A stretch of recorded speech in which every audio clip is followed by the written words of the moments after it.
Mahabharata dan Perang India-Pakistan.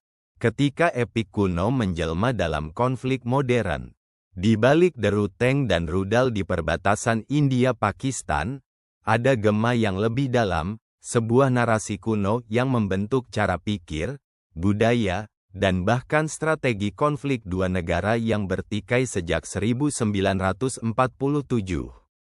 Kisah Mahabharata, epik Hindu terbesar yang ditulis ribuan tahun lalu, menjadi lensa budaya dan spiritual yang masih sangat mempengaruhi cara India memandang perang, kehormatan, dan pengorbanan.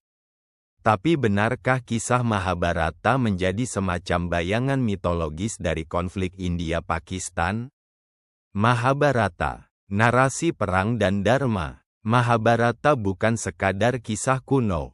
Ia adalah refleksi tentang perang saudara, di mana dua klan besar, Pandawa dan Kurawa, bertempur di Kuruksetra dalam konflik yang menghancurkan segalanya.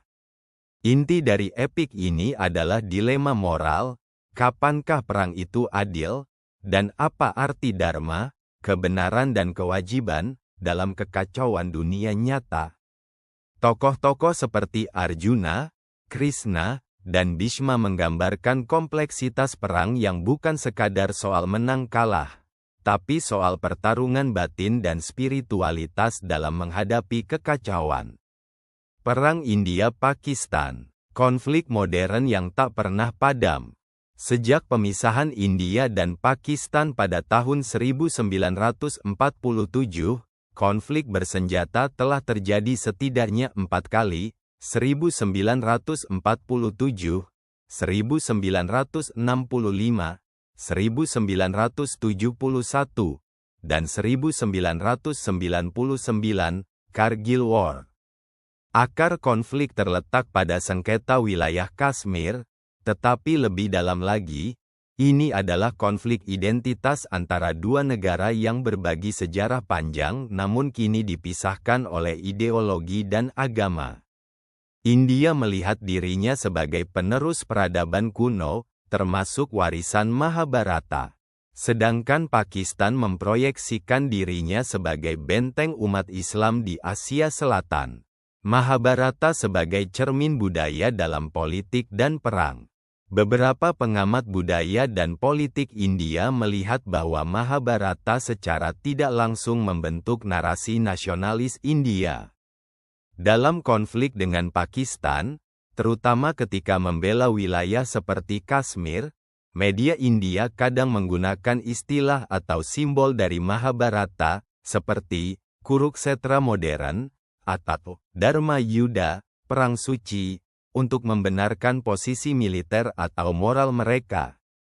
Contohnya, saat konflik Kargil, 1999, beberapa media menggambarkan para prajurit India seperti Arjuna yang berperang demi keadilan dan membela Dharma.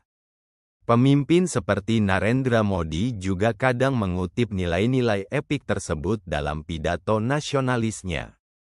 Ketika mitos bertemu realita, pertanyaan besar muncul, apakah konflik India-Pakistan secara tidak sadar mengulang pola-pola mitologis Mahabharata? Beberapa akademisi mengatakan bahwa budaya perang dalam Mahabharata, yang melihat konflik sebagai bagian dari takdir dan pembuktian dharma, bisa membentuk pola pikir yang lebih permisif terhadap peperangan sebagai hal yang sah, selama tujuannya dianggap benar.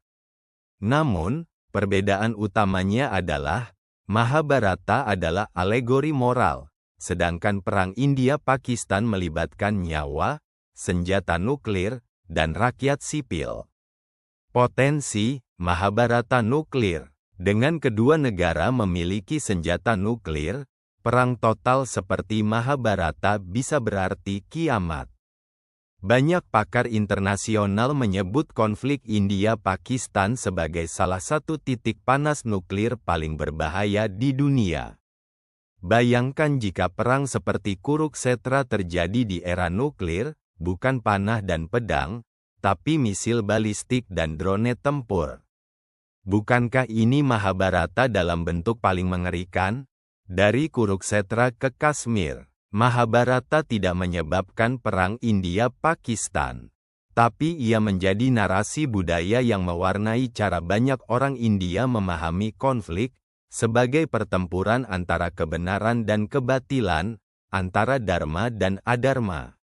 Namun dalam dunia nyata, kebenaran tidak hitam putih. Perang membawa penderitaan bagi semua. Jika Mahabharata bisa memberi pelajaran sejati, maka itu adalah bahwa perang sejati bukanlah yang dilakukan dengan senjata, tapi perang untuk menaklukkan ego, dendam, dan kebencian.